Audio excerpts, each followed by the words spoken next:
Budget 2025 एक नई उम्मीद। यह बजट देश के आर्थिक भविष्य के लिए एक महत्वपूर्ण मोड़ साबित हो सकता है। देश की वित्त मंत्री निर्मला सीतारमण 1 फरवरी 2025 को संसद में बजट 2025 पेश करेंगी। इस बजट को लेकर देश भर में काफी उत्सुकता है। यह मोदी सरकार के तीसरे कार्यकाल का दूसरा पूर्ण बजट होगा। पिछले बजट में कई महत्वपूर्ण घोषणाएं की गई थीं, जिनका असर अब दिखने लगा है। देश की जनता को इस बजट से काफी उम्मीदें हैं। हर वर्ग के लोग, चाहे वे किसान हो, व्यापारी हो या नौकरी पेशा, सभी की नजरें इस बजट पर टिकी हैं। आइए जानते हैं बजट 2025 से क्या है आम आदमी की उम्मीदें। लोग चाहते हैं कि इस बजट में महंगाई पर काबू पाया जाए और रोजगार के नए अवसर पैदा हो।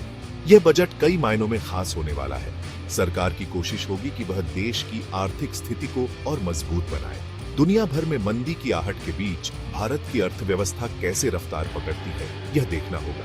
वैश्विक बाजारों में उथल-पुथल के बावजूद भारत को स्थिरता बनाए रखनी होगी। इस बजट में सरकार आम आदमी को महंगाई से राहत देने के साथ साथ विकास को भी गति देने की कोशिश करेगी। किसानों और मजदूरों के लिए विशेष योजनाएं लाई जा सकती है। बजट 2025 के जरिए सरकार देश को $5 ट्रिलियन की अर्थव्यवस्था बनाने की दिशा में आगे बढ़ना चाहिए। इसके लिए कई नई परियोजनाओं की घोषणा की जा सकती है। इस बजट में इंफ्रास्ट्रक्चर, हेल्थ केयर, एजुकेशन और एग्रीकल्चर जैसे सेक्टर्स पर खास ध्यान दिया जा सकता है। सरकार की प्राथमिकता होगी कि इन क्षेत्रों में निवेश बढ़ाया जाए। देखना होगा कि क्या बजट 2025 लोगों की उम्मीदों पर खरा उतरता है या नहीं। यह बजट देश के विकास की दिशा में एक महत्वपूर्ण कदम साबित हो सकता है। आम आदमी की जेब पर क्या होगा असर? बजट 2025 से पहले हर किसी के मन में यही सवाल है कि क्या इस बजट से उनकी जेब पर बोझ बढ़ेगा या घटेगा। हर साल की तरह इस बार भी आम आदमी की उम्मीदें और चिंताएं दोनों ही बढ़ी हुई हैं। क्या टैक्स स्लैब में बदलाव होगा? क्या सरकार नए टैक्स ब्रैकेट्स पेश करेगी जिससे मध्यम वर्ग को राहत मिलेगी? क्या महंगाई से राहत मिलेगी? रोजमर्रा की चीजों की कीमतें क्या कम होंगी? सरकार से उम्मीद है कि वह इस बार टैक्स स्लैब में बदलाव कर सकती है। इससे न केवल टैक्स का बोझ कम होगा, बल्कि लोगों के पास खर्च करने के लिए ज्यादा पैसा भी बचेगा।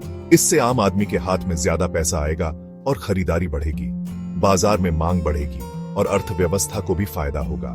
महंगाई से राहत देने के लिए सरकार पेट्रोल, डीजल और रसोई गैस की कीमतों पर लगने वाले टैक्स में कटौती कर सकती है। ईंधन की कीमतें कम होने से परिवहन और अन्य वस्तुओं की कीमतों में भी कमी आएगी। इससे आम आदमी को काफी राहत मिलेगी।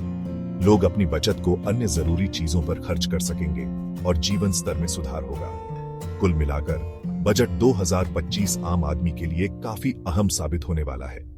यह देखना दिलचस्प होगा कि सरकार किस तरह से आम आदमी की उम्मीदों पर खरी उतरती है और उनकी जेब पर क्या असर डालती है। टैक्स स्लैब में बदलाव की उम्मीद। काफी समय से मांग की जा रही है कि टैक्स स्लैब को बदलकर उसे महंगाई के हिसाब से ढाला जाए। उम्मीद है कि सरकार इस बार लोगों की इस मांग पर ध्यान देगी। माना जा रहा है कि सरकार टैक्स स्लैब की सीमा को बढ़ा सकती है। इससे टैक्स देने वालों की संख्या बढ़ेगी और सरकार का राजस्व भी बढ़ेगा। इसके अलावा स्टैंडर्ड डिडक्शन की सीमा को भी बढ़ाया जा सकता है। इससे भी लोगों को टैक्स में राहत मिलेगी। कुल मिलाकर उम्मीद है कि सरकार इस बार टैक्स स्लैब में बदलाव करके लोगों को बड़ी राहत देगी। जीएसटी।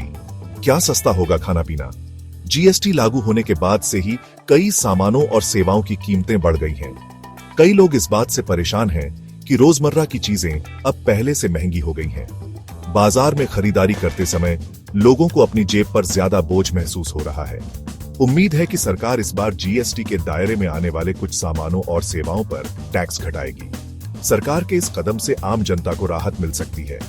कई विशेषज्ञों का मानना है कि इससे महंगाई पर काबू पाया जा सकता है। खास तौर पर रेस्टोरेंट में खाने पीने की चीजों पर जीएसटी की दरों को कम करने की मांग की जा रही है। रेस्टोरेंट मालिकों का कहना है कि इससे उनके व्यवसाय को बढ़ावा मिलेगा और ग्राहकों की संख्या में भी इजाफा होगा। इससे रेस्टोरेंट उद्योग को बढ़ावा मिलेगा और लोगों को भी सस्ता खाना मिलेगा। लोग ज्यादा बाहर खाना खाने के लिए प्रोत्साहित होंगे, जिससे रेस्टोरेंट्स की आमदनी बढ़ेगी और रोजगार के नए अवसर भी पैदा होंगे।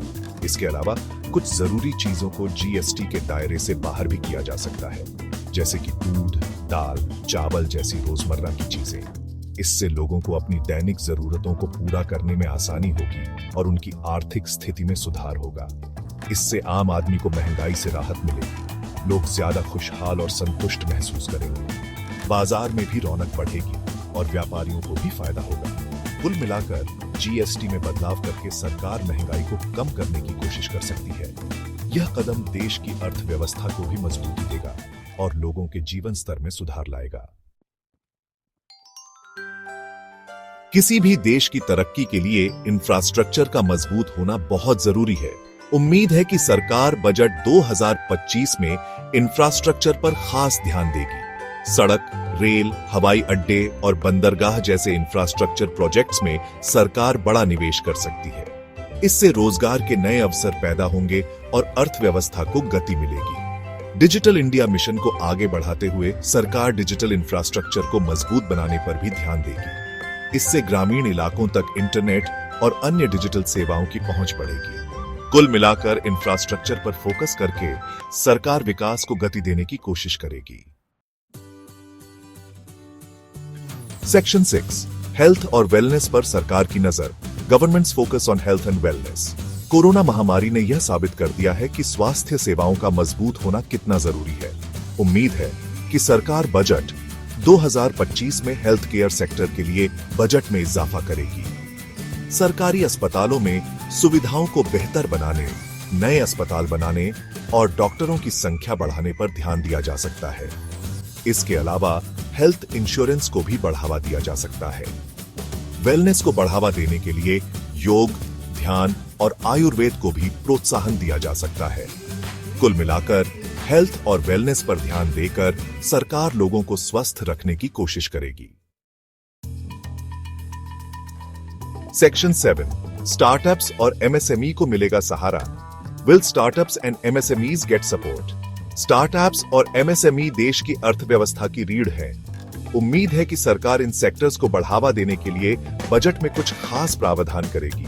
स्टार्टअप्स को आसानी से लोन मिल सके, इसके लिए सरकार नए फंड लॉन्च कर सकती है। इसके अलावा एमएसएमई को टैक्स में राहत और सब्सिडी भी दी जा सकती है। नए बिजनेस शुरू करने के लिए आसान नियम और सिंगल विंडो क्लियरेंस जैसी सुविधाएं भी दी जा सकती हैं। कुल मिलाकर स्टार्टअप्स और एमएसएमई को बढ़ावा देकर सरकार रोजगार के नए अवसर पैदा करने की कोशिश करेगी। सेक्शन 8, रियल एस्टेट सेक्टर में रौनक लौटेगी। Will the real estate sector see a boom? पिछले कुछ सालों से रियल एस्टेट सेक्टर में मंदी छाई हुई है। उम्मीद है कि सरकार इस सेक्टर को रफ्तार देने के लिए बजट में कुछ कदम उठाएगी। हाउसिंग लोन पर टैक्स बेनिफिट को बढ़ाया जा सकता है। इससे लोगों को घर खरीदने के लिए प्रोत्साहन मिलेगा। अफोर्डेबल हाउसिंग प्रोजेक्ट्स को भी बढ़ावा दिया जा सकता है। इससे गरीब और मध्यम वर्ग के लोगों को अपना घर खरीदने में आसानी होगी। कुल मिलाकर रियल एस्टेट सेक्टर में रौनक लौटाने के लिए सरकार कई कदम उठा सकती है। सेक्शन 9, सस्टेनेबल डेवलपमेंट पर जोर। Emphasis on sustainable development. बदलते परिवेश में सतत विकास पर ध्यान देना बेहद जरूरी हो गया है। उम्मीद है कि सरकार बजट 2025 में सस्टेनेबल डेवलपमेंट को बढ़ावा देने के लिए कई कदम उठाएगी। रिन्यूएबल एनर्जी को बढ़ावा देने के लिए सरकार टैक्स बेनिफिट और सब्सिडी दे सकती है। इससे सोलर और विंड एनर्जी को बढ़ावा मिलेगा।